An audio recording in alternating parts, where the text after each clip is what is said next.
Hello, everyone. My name is Brant, and this is Trevor. And we're roughing the competition, where we're going to be breaking down every single NFL matchup of every week. And today is week 3. Yep.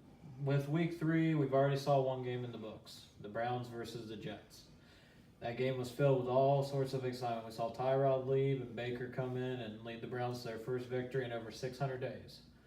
Brant, what's your thoughts on the game? Baker. Baker? That's all I got to say. That is a man right there. That's a man right there. That is a man. He just lit up that Jets defense, and the Jets defense is not that bad. Yeah, I know. It is. It's. I say it's a top 10 defense. Yeah, I haven't looked at the stats, but I think they're up there. Yeah. And he 17 for 23 for over 200 yards and about 3 drops, which could have been about 270. 3 incompletions basically. That's insane as a rookie. He didn't take a single first string snap during practice that week. A single one. He was running practice squad all week because it's a short week, so they gave Tyrod all the first string reps. That is true. Yeah, we definitely saw a lot of positives out of Cleveland this week. I mean, the defense, for once, carried them again, but they were aided by the fact that the offense finally got the ball moving. We saw in week 1 in that sloppy matchup with Pittsburgh. The offense just couldn't really get the ball moving. It was really the defense that kept them in the game. We saw young Denzel Ward have a couple picks in that one. Then the follow-up week with the Saints, we saw that defense control Drew Brees and really keep that Saints offense in check that's so high-powered. And then in turn, all that we saw after that was just the offense once again struggles with the kicking game. So it's nice to see the Browns actually put it together and get a W. But with that said, let's go ahead and turn our attention to the games slated for this weekend. And to kick things off, we're going to look at the 1 o'clock matchups. And right at the top of the list, the Saints appear again. Saints versus the Falcons. Brant, who are you picking for the Saints versus Falcons? I got the Dirty Birds. The Dirty Birds. Falcons. What about you? I'm in the same camp with you. Once again, I think it's the Dirty Birds as well. What's the reasons for you on the Dirty Birds? Julio. No one can cover him on that Saints defense.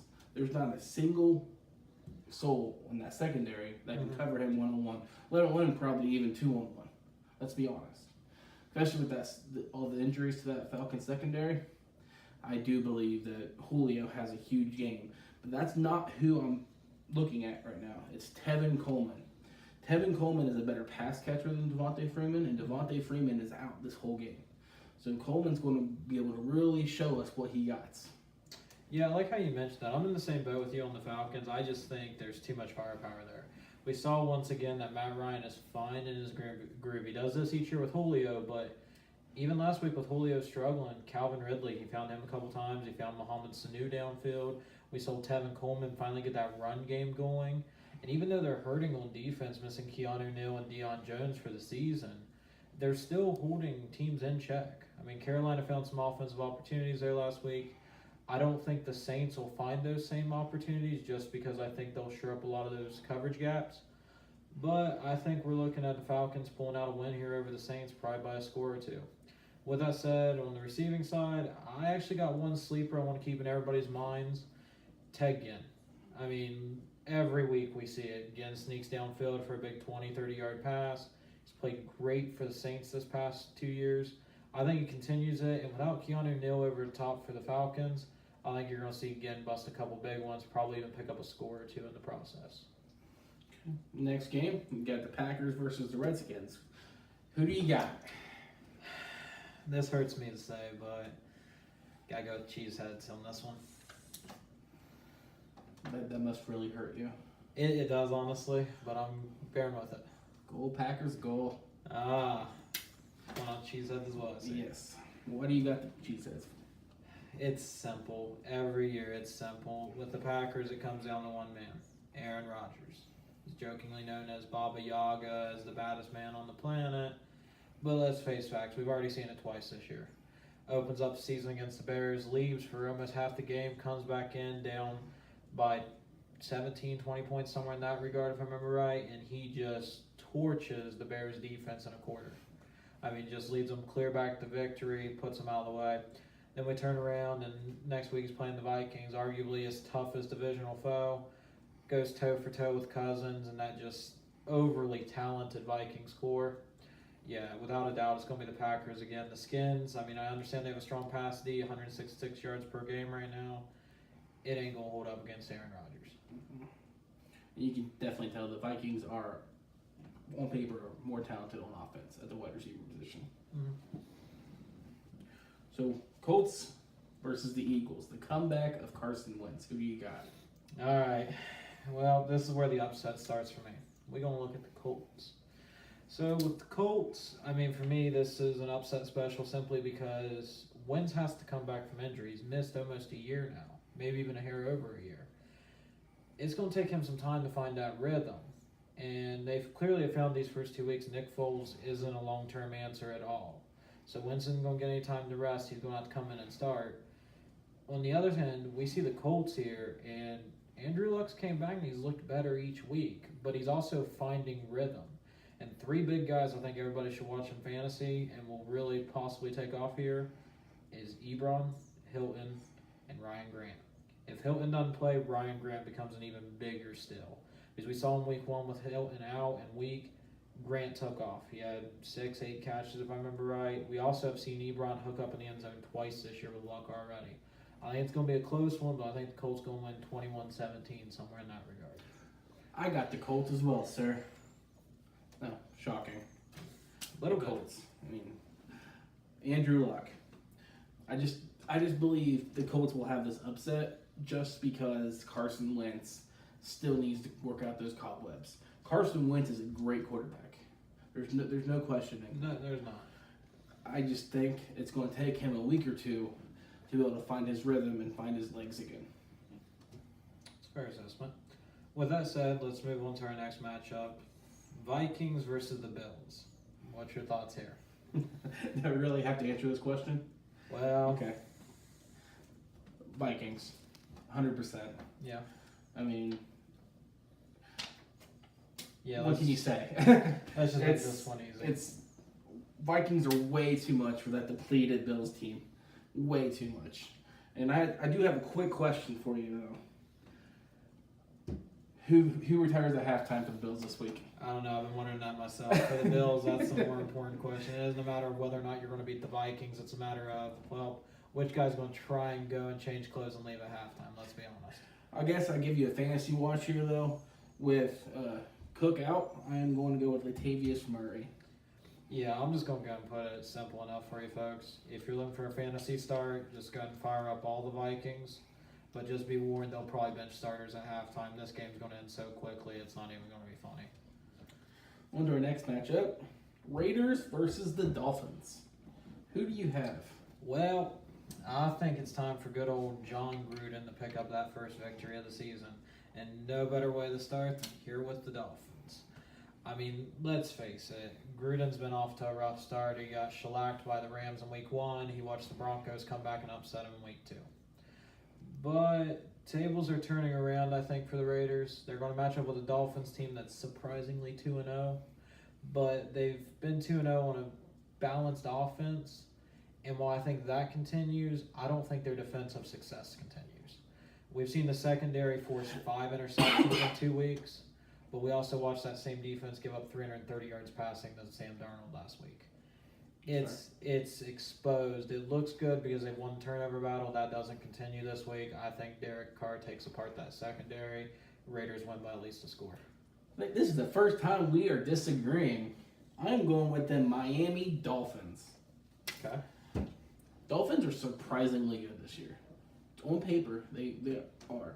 Balanced rushing attack with the, again, fountain of youth. Where is this fountain of youth at? I want to drink some of it. Yeah. Frank Gore. And, of course, Kenyon Drake. Kenyon Drake, to me, is going to be my fantasy watch this week because I don't think the Raiders have the defense to be able to stop Kenyon Drake out of the backfield. I can understand that. I like that sleeper. On my side note, I do have a couple notes here for sleepers that you may want to watch. Jordy Nelson, Martavis Bryant, I just think Carr has a big day. I mean, he's going to throw for over 300 yards, and whenever you're throwing for 300 yards, your receivers are going to be eating up the yards and the catches. I would watch those two because I think Cooper gets a little double shadowed. That's where I'd look at. But with that said, let's take a look at the Broncos-Ravens. I have the Broncos. Yeah. In Case Keenum. I just think that Broncos D is way too much for that Ravens offense. And I know, they have a pretty good running back in Alex Collins, but that Broncos front seven is pretty nasty. Especially with Chubb is just starting right in here. Just finding his rhythm. Yeah. And Von Miller, well, he's Von Miller, so there's really not much to say about him. But my fantasy watch is going to be on that offensive side and Philip Lindsay out of the backfield. Yeah, you've talked a lot about Lindsay this year. I've heard you recommending people need to go get this kid. You got to get this kid. Yeah, I've seen some good out of that, but at the end of the day, I don't think that's enough. I think the Ravens are playing with purpose. More importantly, I think Joe Flacco is playing with purpose because let's face it, as soon as Lamar Jackson got drafted, Flacco went on a timetable. And yeah, they lost to the Bengals last week, and yeah, that was a hurtful loss for them. But they've had their struggles with the Bengals in the past, and just like any rivalry game, they'll deal with that. The thing is, Flacco's throwing that ball. This is something we haven't seen. I know we talked about it earlier. Collins was supposed to be the featured back of this offense and supposed to really control the tempo for the Ravens. He's not. It's Flacco firing the ball. Even in a loss last week, we saw him throw for 376 yards. That's just insane. I mean, that's insane for a Ravens. Now, if I told you this was Drew Brees, yeah, you might not be shocked. But with it being Joe Flacco, that's shocking numbers. I think he kind of continues that trend, especially with the way that front seven is. And I don't think the Broncos' corners are as good as they were last year. I think he finds some success there, and then that Ravens D is stout and will hold the Broncos in check. I mean, and honestly, I think if you're looking for a quarterback to pick up for the week, I'd go get Joe Flacco. I just think he's going to sling that ball around until he keeps his job. Speaking of a Ravens loss, let's go to the team that beat them, the Bengals versus the Panthers. Who do you got? Well, for me, it's the Bengals. I mean, and I can put it simply as this. No Mixon, no problem. I understand Joe Mixon's been kind of the catalyst for that offense so far between him and A.J. Green. They've really set some good tempo. They're balancing it well. That line looks fantastic. They went ahead and picked up Thomas Rawls this year to give the running back some depth, but I think it's Gio Bernard you got to watch. Bernard has had a trend of being a good running back in the past, and he's been kind of hidden in the closet with the emergence of guys like Jeremy Hill and then following up with the drafting of Joe Mixon. I think Bernard gets back to an old form this week, even if it's only for just a glimmer, and I think we're going to see him kind of beat up that Panthers D. And on the Panthers side, the only thing I wonder is, where's the pass game? I know we saw it a little bit this past week with the Falcons, but Devin Funch isn't going 7 catches again. We're not going to see Jarius Wright show up like that. DJ Moore has got to get involved until Greg Olson's back to health, and I don't see that happening this week, just as it hasn't happened in the past 2 weeks. I think you're wrong on the prediction side of that. I do think the Panthers are going to take the W here. A, they're at home, and they're pretty good in Charlotte. Not that bad. Second of all, Christian McCaffrey. That man has not been able to be stopped yet this year. I don't care. He was one of the fastest to ever reach 100 receptions, and he's a running back. I'm talking about running back, wide receiver, period. Yeah. He's a playmaker. He's a difference maker. And having him in the backfield with Cam is just a different breed of offense to me. If they can just add a little bit of receiving help, just DJ Moore stepping up just a little bit, I think the Panthers could have a pretty good season. And, of course, my fantasy watch, Christian McCaffrey again. He's a different breed of running back. He really, truly is. I think that's a fair assessment. Well, with that said, let's go and move forward and look at the Giants versus the Texans. What you looking at here? I know that you love your Texans. I do like the Texans. I do like the Texans because of J.J. Watt. And I'm going with the Texans today against the Giants. Both teams are 0-2. And he told me to start the season that Texans are going to be 0-2. I'd be shocked. Yeah. They truly have a very talented offense. Yeah, they've lost a couple close ones, especially last week in Tennessee. And Deshaun Watson, back and healthy. I think he's finally starting to find his legs again. Yeah. You got Hopkins. You got Braxton Miller. You got Will Fuller. Lamar Miller at the backfield. There should be no reason why this team can't put up 30 points a game, 30 points a week. No reason. But my reason for the win is because of the Texans' defense. I do believe J.J. Watt and Clowney, and I think McKinney's back. Yeah. I think they're going to take over. I don't think the Giants are going to have enough. You got Odell, you got Barkley, and Shepard, maybe. Yeah. And I do think the Texans have a lot more on defense to stop them.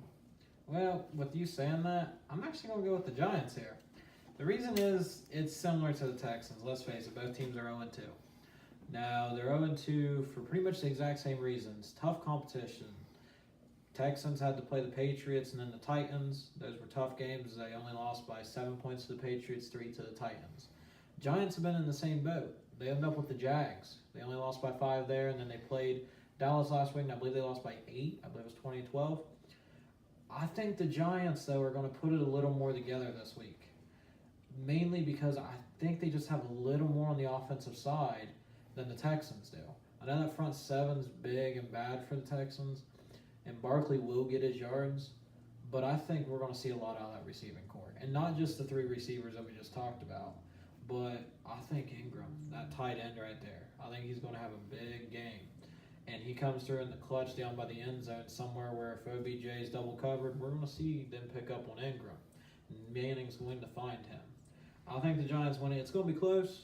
It's probably going to be a field goal difference, but we're going to see the Giants win. And just as a sneaky pick, I really like Shepard for the Giants in this game. I think Manning's going to find him a few times as OBJ gets double covered, and I think he could have some big, big yards. Speaking of close wins, 2 teams that both of those teams lost against. Titans versus the Jags. Who you got? Well, this one's simple, just because we don't know if Mariota's healthy. I mean, Mariota is 4-2 against the Jags over his career, which is pretty good numbers. I mean, that's honestly good success. But the odds are Blaine Gabbert's starting Sunday. Jack Conklin's not going to be on the line either way from the way it's looking. The Jags just are easily going to take this apart. Their defense is fantastic.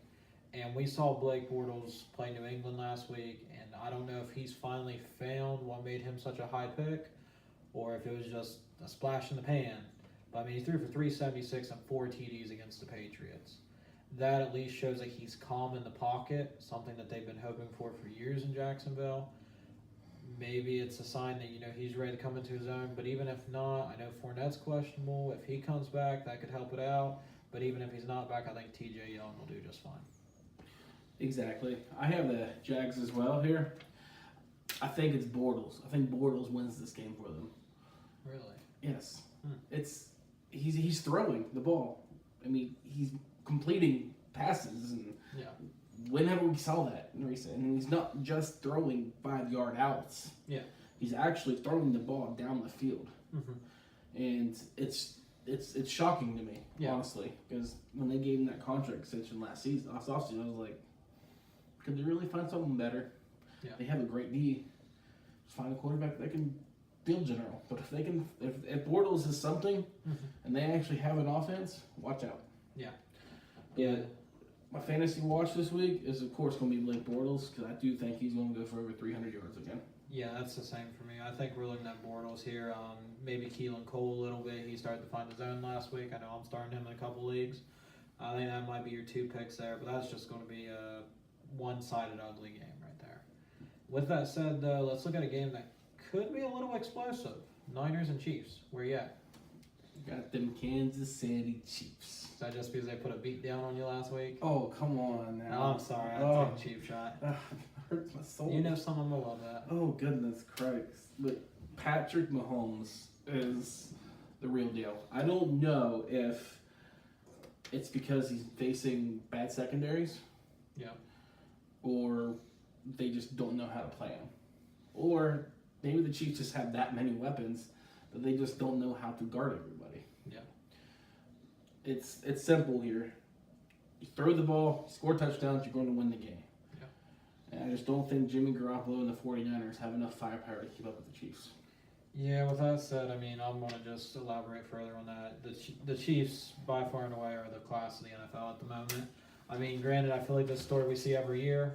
I mean, I know Gridiron Heights has made that famous joke of Alex Smith saying for years, it's great to lead the power rankings in week 4. I mean, I think that maybe what we're looking at here with the Chiefs is a lot of early success. I do think they've taken advantage of some bad secondaries. I mean, the Chargers secondaries are beat up. Steelers secondaries without Joe Hayden last week. I mean, they just look lost out there. But I think the other thing going in the Chiefs' favor is that their defense. Well, before you on their defense, I will say this: the Niners last week showed that something's wrong there. I mean, they were up 28-14 on my Lions, or 27-14. And I mean, I love my Lions, but we are not a good team this year right now. And they tried to hand the game back to us. And if it wasn't for a bad holding call, they probably would be 0-2 right now. I mean, the Niners would, let's just face it. But with that said, I do have one thing that makes me interested here. I think we're going to see how good that Kansas City D is. Because, I mean, they look really bad right now. Rivers threw for 424, Ben threw for 452 on them. But the rushing game they've kept in check. But is that because the ball's just not being ran because they're so far ahead? I mean, I think we're going to get a real taste here of just how good that Chiefs D is as they play the Niners. And our next matchup's the Battle of LA. Yep. Chargers and Rams. Who you got? All right, I'm going to shock the world here. We're going to take the Chargers on this one. Nice play on words right there, buddy. Yeah, I'll fade it like that. I mean, I think this is one of those matchups where we're looking at two teams that are trying to prove that they deserve a spot in the elite class of the NFL. I mean, with the Rams, they've clearly went out and they've picked up all sorts of talent. They were very good last year. I mean, arguably second best team in the NFC. They go and they pick up Ndamukong Suh. They pick up Marcus Peters. I mean, they do a lot to really shore up that defense, which will give Jared Goff more time to develop behind the line. I mean, that's great. I think, though, the Chargers are something special to watch right now. And I know that they're banged up. They're missing, corner help. Joey Bosa's out right now.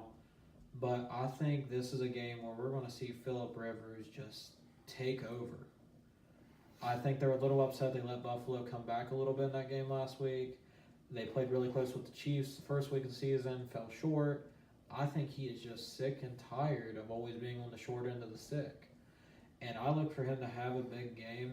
I think he's going to challenge that Rams secondary. Yeah, he's probably going to throw a couple picks, but I think he's going to throw more TDs than picks. The Rams shouldn't lose this game. I just think they're going to lose this one. For some reason, Phillip Rivers just gets overlooked out of that draft class. Mm-hmm. You have Ben and Eli. They got 2 Super Bowls apiece. What does Phillip have? None. Poor guy. Okay, I know. It's a shame because he really is talented. So with that said, are you going my way on this, or? I'm still going the Rams. Rams have such a talented defense. You have Peters. Don't forget, you got Donald. You have Ibukum, who's come to his own on the end. Then you add Sue and Talib. Yeah. It's a nasty defense. Yeah. They've held teams to nothing. Nothing. Yeah. They haven't scored and barely passed the 50-yard line. Yeah. I just think that Rams defense is way too much. But for my fantasy watch, it is a Chargers receiver, Mike Williams.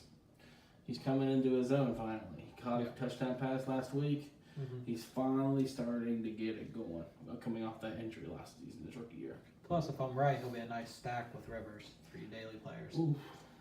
Yeah. So, next we got the Cowboys and the Seahawks. Who do you have, sir? Okay, first of all, I just want to mention, don't really care much for either team, but I'm going to go with the Hawks here. I just think it's more that the Hawks have a little bit of offense here, the Seahawks do. It's not much, but there's some weapons there, and we've seen Russell Wilson work with less. And I think it's going to be another case of we see him continue working with a little bit less, but getting things done. With the Cowboys, I mean, their defense might be missing Sean Lee again. Their offense, there is zero passing game. Last week, I'm sure Cowboys fans got excited. They see Tavon Austin have that big score that ended up the game, and then it was just dead on arrival. Only about 100 passing yards the rest of the game. I don't know what's going on there in Dallas, but it's not too hopeful for the Cowboys right now. And the only takeaway I have on this is I think that the Hawks are going to come out, and there's 2 guys you need to watch for fantasy relevance. I think with Doug Baldwin out, Brandon Marshall's a great pickup for the Seahawks. And I think with the Cowboys, the question becomes, will they try and do something with Tavon Austin? He had a couple big plays last week, But once again, he's not being utilized in an offense, same as it was with the Rams. He's just being underutilized. Was there something there? He's such a talent. He truly is. He's a game changer. Yeah. And I feel like teams don't appreciate that. The teams that he's been on, at least. Absolutely. Well, I got the Seahawks as well, but I think it's because they have the better quarterback, Russell Wilson. Russell Wilson does Russell Wilson things. Oh, yeah. He's a fourth quarter magician. Mm-hmm. He pulls the rabbit out of the hat, I guess you can say, with the depleted offensive line. Oh, absolutely. And even without Doug Baldwin, he gets it done. Yeah. I do think the Seahawks are not going to be leading the game in the fourth quarter, though.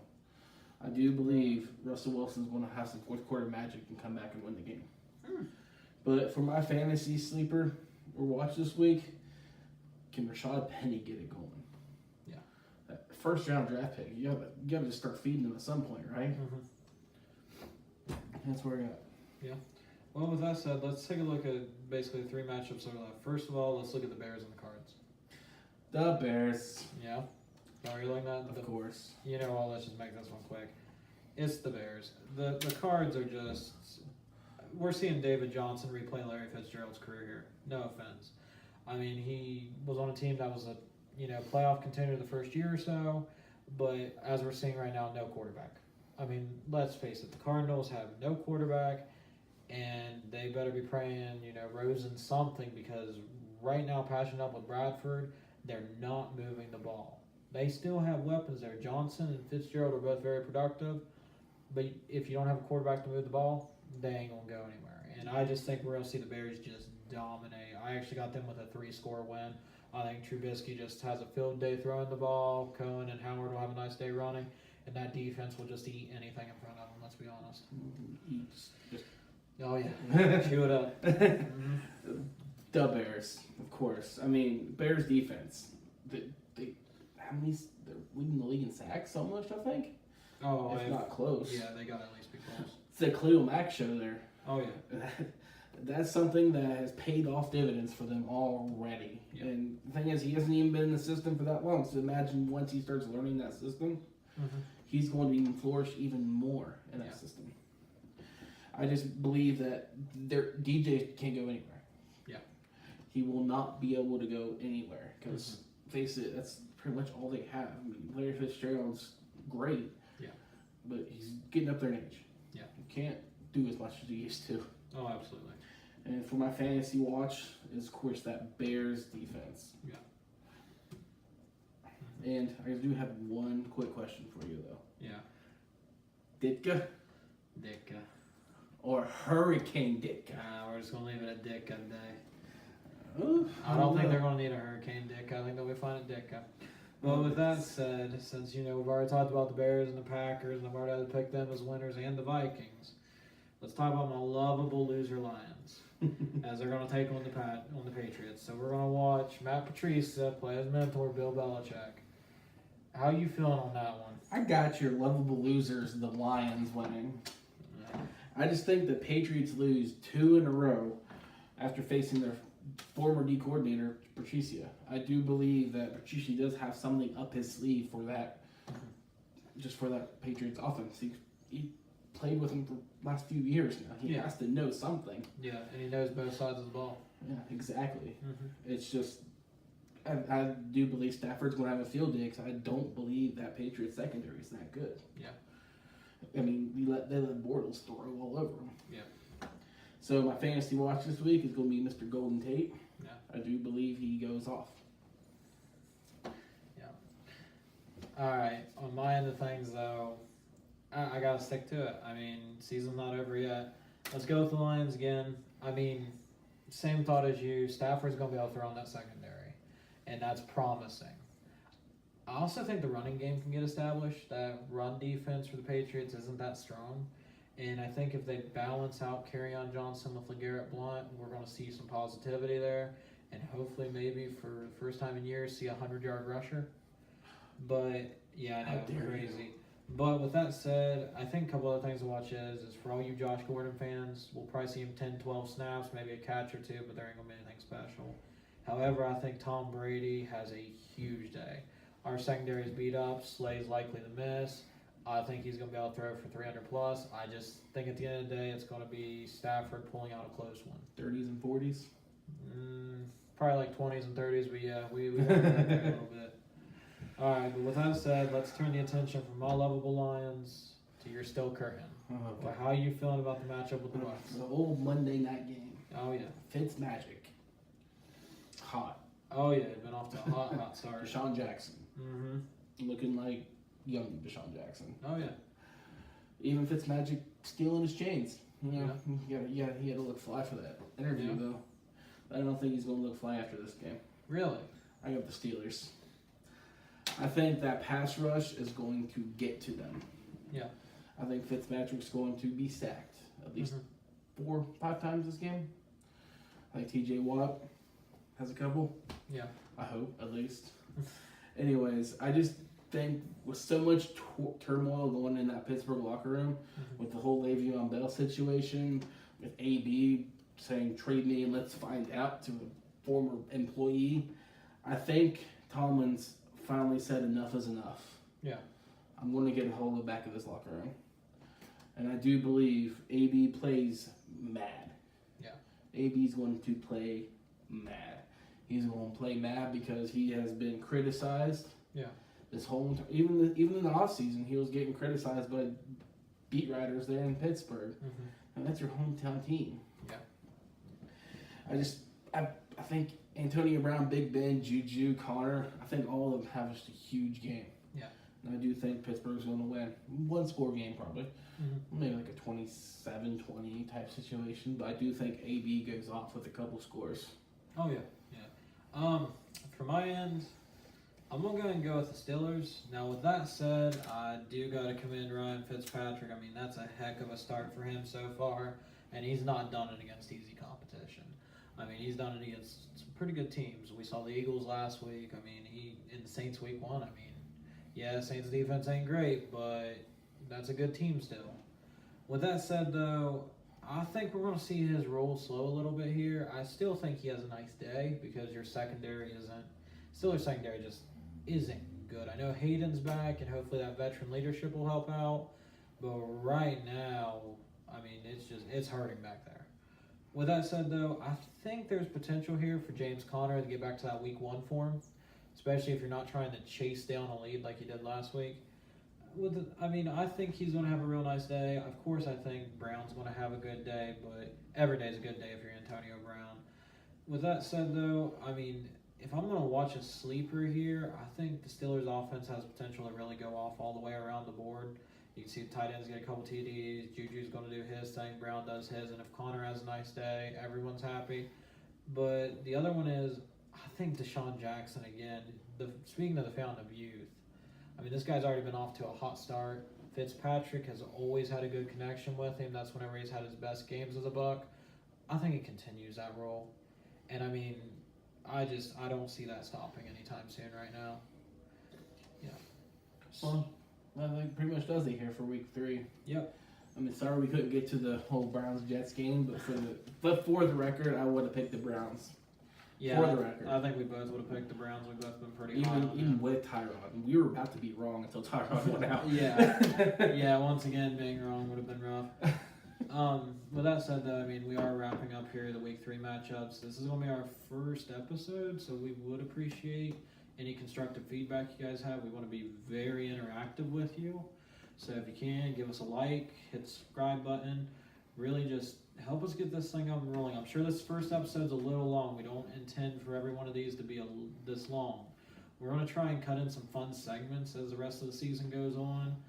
We do have a few things being planned out right now, and honestly, any content you guys wish to throw out there, please do. We'd love to really get the ball rolling on everything. I mean, any type of segments you guys want to see, any type of skits you want to see. If you really like these things here, awesome. We love making props. Tell us more about props that we should make. I mean, we really want to engage the audience, and this is just the first go of this. So, sorry if it's a little rough, but we had fun doing it, and we hope it continues.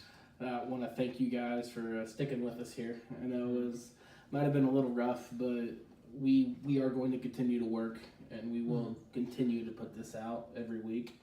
along with some college football picks every week. Yeah, we're College football top 25s. Absolutely. And maybe here in the next couple months do a Heisman hopeful list. Yeah, we're gonna look at doing some smaller content videos, not this. I'm sure this is getting up around 30 minutes to an hour, somewhere in there. We'll probably look at doing some smaller segments along with this. This will probably be our big segment every week, and we're hoping you guys enjoy it. We're just two guys that are gonna have a little fun talking sports, and if you want to join in and watch the conversation, give us your feedback. Awesome. Awesome. Thank you so much, guys. And if you have any questions, comments, concerns, you can hit us up on our Facebook page at Roughing the Competition, or you can hit us up on our Twitter at Roughing the Comp. And I think that pretty much does it, Trevor. Yep, that wraps up week one. Okay, well, I think we're done here. Yeah, one thing I'd like to mention though is if you get a chance, help these guys out there on the unemployment list this week. And if anyone wants a Le'Veon Bell jersey, just hit me up in the DM. I am taking offers. Yeah, River has these starting under $100, so I say hold out till week 10. Get a better deal. All right, thank you guys.